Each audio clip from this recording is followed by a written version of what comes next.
Alright, welcome back. So today's operation get an inspection sticker is a go. We were able to get one. A little frustrating because the same video that I recorded getting my new tires, I tried to get a sticker that day and the individual told me that my tint was too dark, which I knew was bull, and went to another inspection station today. They threw the meter on there and told me I was good to go. The other inspection station didn't even put a meter on it. The guy was like, oh, I can tell by looking at it that it's way too dark.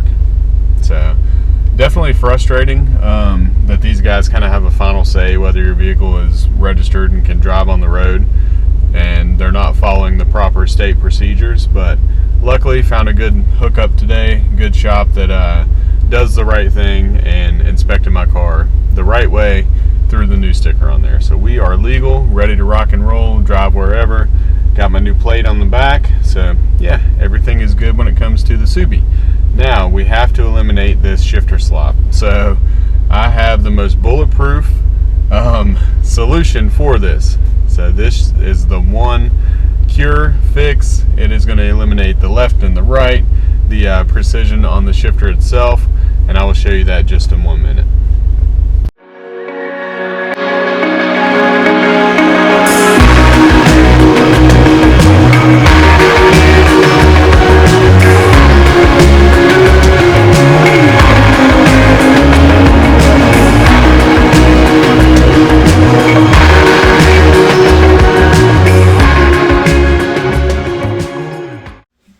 So welcome back. Today's episode we are going to be changing the shifter linkage bushing from the shift knob basically all the way down to the transmission.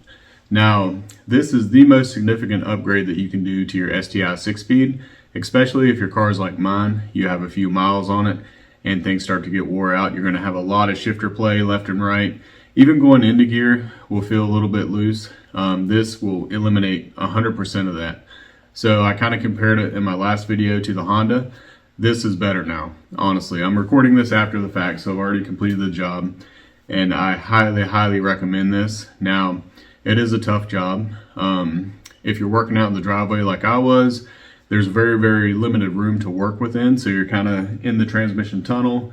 You can't really get your hands into places, so you kind of have to take off some brackets and things like that. But I'll show you. We'll walk through it, and I'll show you what worked for me, what didn't work for me as well. Now I'll attach the two that I changed here, so the Torque Solutions U-joint and the shifter bushings themselves. You can do this for under $100. So when it comes to cost, it's a cheap modification, but it makes the most impact. And that's my favorite kind of modification, right? You want to spend a little bit of money for something that makes a big difference in your car. This is 100% it. So stay tuned. Hope you enjoy. We'll get right into it.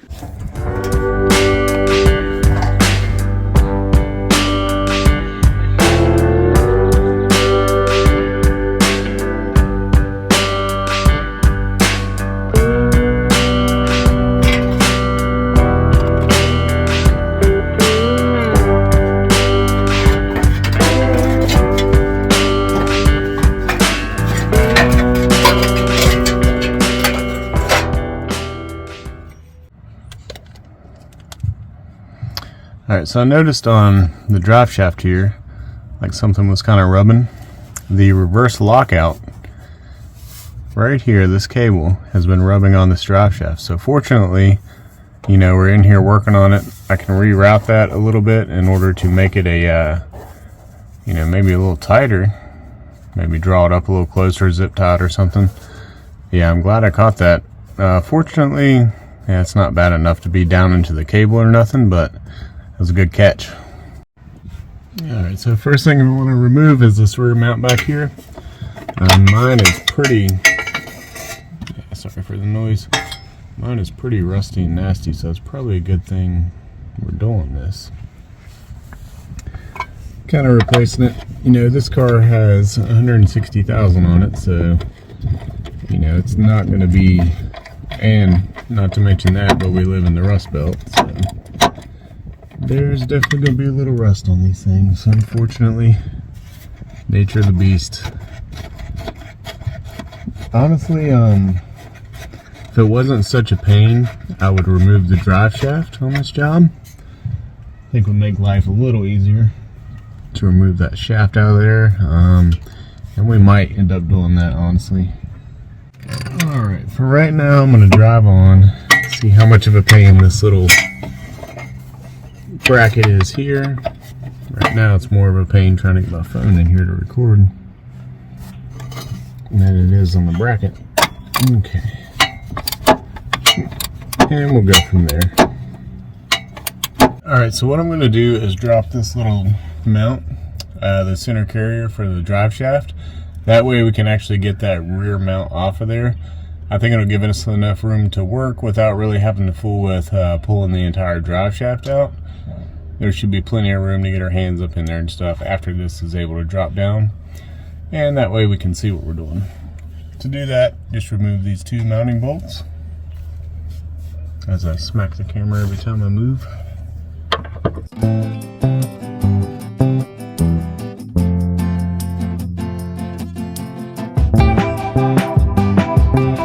So that should give us plenty of access here. Get back. Now that that's dropped down a little, we should be able to hold this right.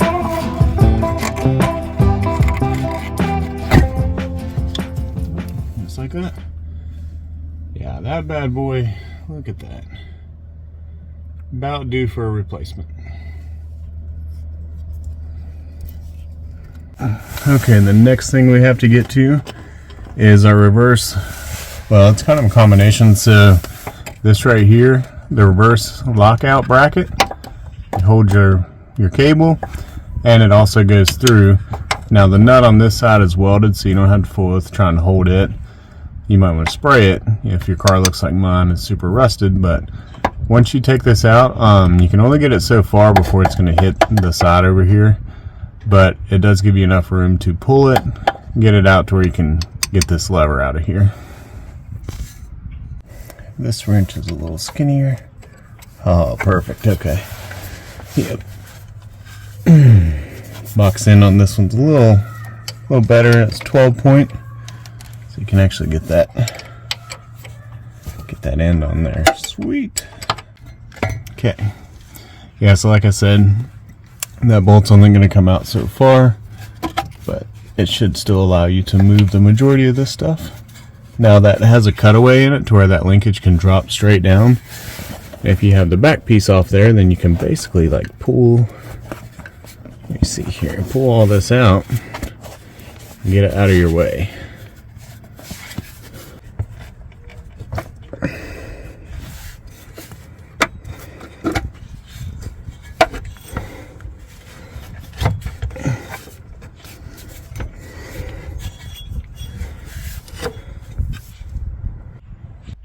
Alright, so in typical Subi fashion, it's the old gift that keeps on giving. So if you look here, that bushing is wore completely out. I'm going to go ahead and pull that arm so that we can get some better access down on the bottom. What I'm hoping is that either this bushing might be the same as the ones on the bottom. Since I have new ones, I can swap the two. We'll see. I'm going to pull this real quick, and we will go from there. If not, looks like I'll be getting on the old interweb today and ordering some new bushings for this upper half. Now this does have some type of short shift kit in it. I'm not sure what brand. I'll have to look and see. I could probably get with the company and order a new bushing through them. I believe it's Torque Solutions, but I can't remember.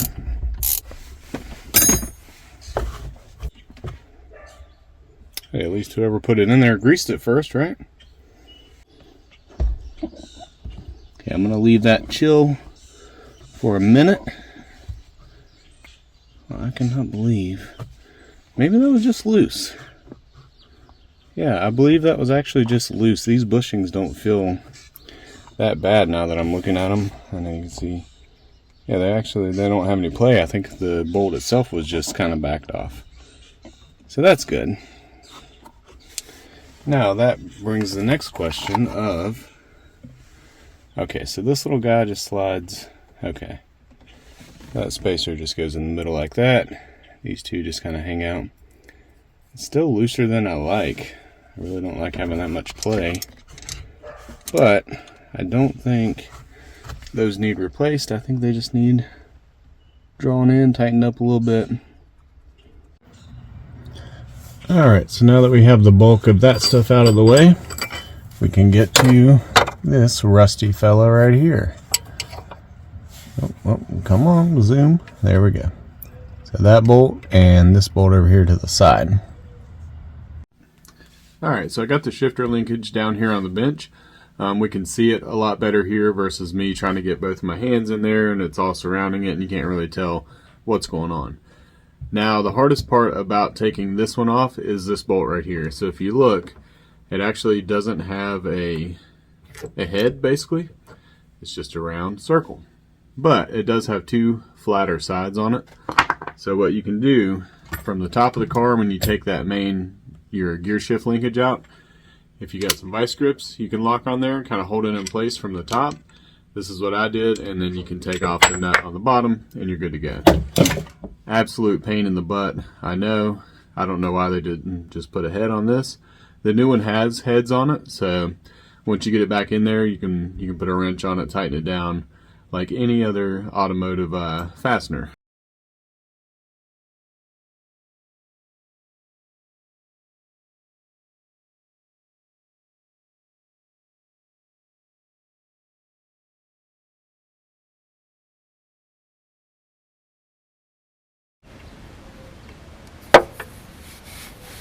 Okay, hopefully today we can see a little bit better. We'll move this cover out of the way. Gotta close that up. I had to take a little break last night. Get a little different camera angle. So here is the U-joint, is what they call it. Now you'll notice there is a roll pin down beneath it.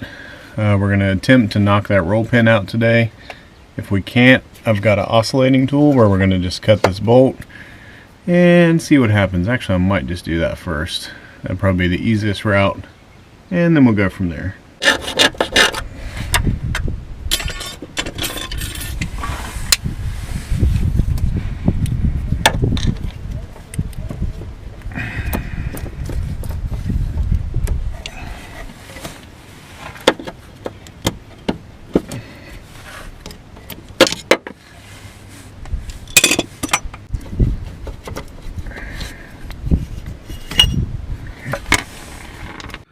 Now, you can see here too how wore out these bushings are. I don't know if you can tell right there, they are just shot.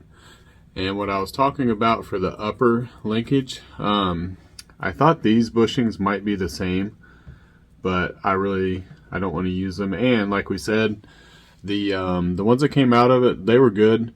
They were just kind of loose. So I was able to throw a washer in there to kind of center the bearings up a little bit better, and they worked out good. Now you can see from this, like, these are just wore plumb out. If I flex it, look at that. They are just completely shot. So, all right, now we are going to put the new one on the bench. We'll reinstall the roll pin and reassemble everything. All right, so change 467. We have to take this transmission mount out right here. I could probably do it without it, but it is a pain. So to save yourself some time and hassle, you remove it. You have 8 bolts, I believe it is. So yeah, let's pull that real quick.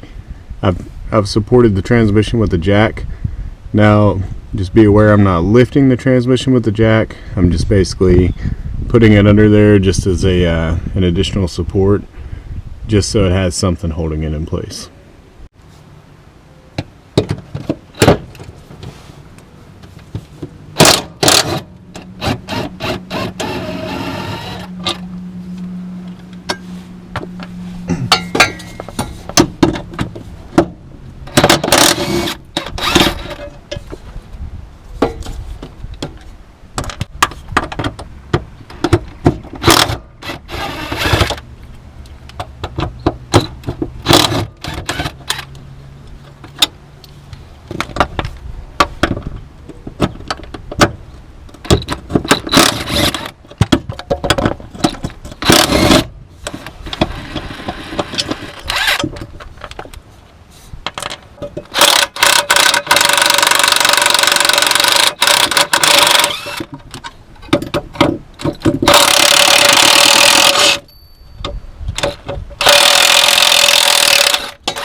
Okay, so now you can see the roll pin, and that's what we have to drive out. Guys, I tried everything I could possibly think of, and you just cannot get to what you need to get to. So, yep, there's the roll pin. We gotta take that little thing out, and we'll be on our way.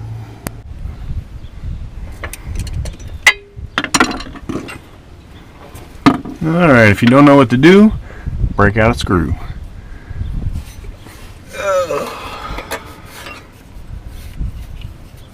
See if we can get this whole thing in there. Alright, alright. Very carefully.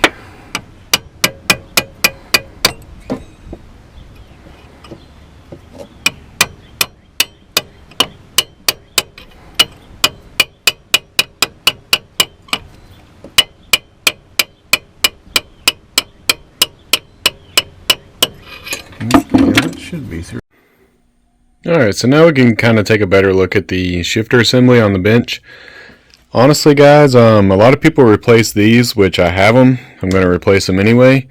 But, you know, this is that back one that we saw underneath the car. These are stationary, so underneath the car, they're mounted in a fixed position. They really don't move. I think as far as your forward and backward shifting, it would probably make your engagement a little more positive. But these really don't do a whole lot. You're mostly, like, your lateral movement is going to come from this guy right here, these shifter bushings, as well as the U-joint that we're replacing today. Alright, it's also worth mentioning that now would be a great time to repack this ball where your shifter sits in. I've got this, I don't even know, silicone style grease. It came with some bushings that I had. I don't really think it matters what kind of grease you put down in here, just due to the fact that all it does is move around. So there's two roll pins, basically a big one and a little one. You gotta drive them out. It's a pain in the butt, but we got it. It's off there. Unfortunately, it's such a tight area, I can't get the camera in there, so you guys will have to use your imagination on that one. Pretty straightforward. The biggest challenge is the roll pin does sit at kind of an angle like this, so it really makes it a pain to get on there. But now we should be able to take our new fancy solid U-joint shifter linkage, attach it to this. Now when you do this, there is an orientation. If you look at it from the side, you'll notice that there's more of a gap upon the top here, and then it's also offset, you know, looking from the camera to the left, so it will go in that orientation. Now they supply some grease, so make sure you grease it up before you put it in there. I'm going to do that real quick, and then we will install the roll pins back and finally put our linkage back in. Alright, so we're back. Got some grease for this, guys. I gotta say, Torque Solutions, really? That's the best you could do for some grease to supply? I mean, you might have put one drop of grease in this entire little tiny bag here. Come on, guys, you can do better than that. Anyways, I went and got some high temperature brake grease. Where is it at? I don't know, somewhere. Oh, right here. This right here, brake part lubricant, ceramic, extreme, 4000. Withstands up to 8 million degrees, if you believe that or not. It's good stuff, so probably should work. But yeah, grease it up. When you tighten this up, you want it to be tight, you know, that's probably a good thing. But you also don't want it to bind up, so if this is having a hard time moving back and forth, just back it up a little bit. It comes with a self-locking type of nut, so you'll be fine. Alright, so I went ahead, put the two new bushings on here, the back one and the front one that we talked about downstairs. Very, very simple. They basically just slide right in, kind of press them in there. Do it by hand. You don't need a vise or nothing like that. Same thing with this one. Just do it off the car. You know, if you try to do it up underneath the car, it's going to be a lot harder. So right here outside, just put plenty of grease on it, slide it right on. Okay, so when you're tightening this up, you can see how easy that moves right there. You want to have engagement. These bolts are really short, guys, so Make sure you do have engagement on the Teflon, otherwise, you know, that could back off eventually, so just be careful there. Alright, we're going to put this up and try to get this strange double roll pin thing in here. Okay, there we go. Cool, should be good. Start with the big one, and then the little one kind of goes back inside of it, something like that. Yeah.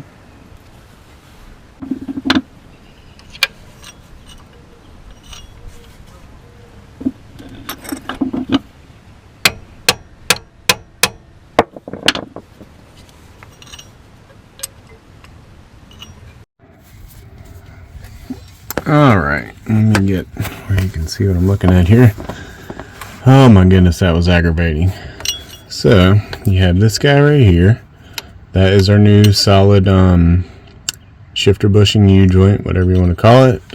Here is your double roll pin you have to drive back in. And it is a pain. I ended up taking this bracket off right here. That's just 12 mils just to be able to get to it a little bit better. But they are in. So now we can start the process of reassembly.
Alright, so up top here, you'll see that I left this loose, and that was by design. I put it back in there so I wouldn't lose it. So I left it loose because you need to be able to rotate this to get that bottom on. Up top, it's a lot easier to adjust it here and move this around versus on the bottom. Alright, so here they are, the three main bushings that we replaced today. Our shifter linkage, they call this a U-joint. It's not a traditional U-joint, but that's what they call it. We have our linkage bushing and the rear linkage bushing. So we are back in the car. I know there's some glare right there, but guys, this is hands down the best shifter modification you can do to your STI. You can see here there is absolutely no play as you row through the gears. I mean, it is just crisp and precise. Exactly what we were going for. It is so nice. I hope the visual gives you all an idea of how nice this is, but look at that. I mean, of course, there's still a little tiny bit left and right, but nowhere near like it was before. I'll show a little video what it looked like beforehand. She has seen better days, but that's miles and miles of shifting. One thing you'll notice is this. Alright everyone, so that's going to wrap it up for today's episode. This was a battle from start to finish, I'm not going to lie, but very, very rewarding experience. The best shifting modification you can do to your STI, hands down. You can do clutches, you can do the group in style mount, but I really think that this one completely changes your transmission. It feels like a different car, to be honest. So very, very good modification, and you can do it less than 120 bucks. It's cheap. The U-joint's about 70, and I think the bushings themselves are like 40 or 50, something like that. So not too expensive whatsoever. As for the STI, so we have several modifications still coming. We have to do the radiator, the aluminum radiator, the white line roll center correction kit, so that gives you a little bit longer ball joints to correct the geometry of the A-arms in the front if you lower your vehicle. And we'll kind of deep dive into that as to why that's important and why you need to correct that geometry. Let me think. It seems like there's another mod, just can't quite think of it right now. Oh, valve covers. That's not really a mod, but it does need done. So, again, thanks for tuning in. If you like the content, please consider subscribing. There's going to be plenty more this summer. I've got my Ford Escape that we're going to do here pretty soon. We're going to rig it up for camping. Got a power inverter I'm going to put into it. Basically make it a ready to go camping rig. All of our gears in it, you can just hop in, take off. So not super exciting as far as like performance cars, but very, very useful machine at that. Anyways, I'll quit rambling. You guys have a great evening. Thanks for tuning in.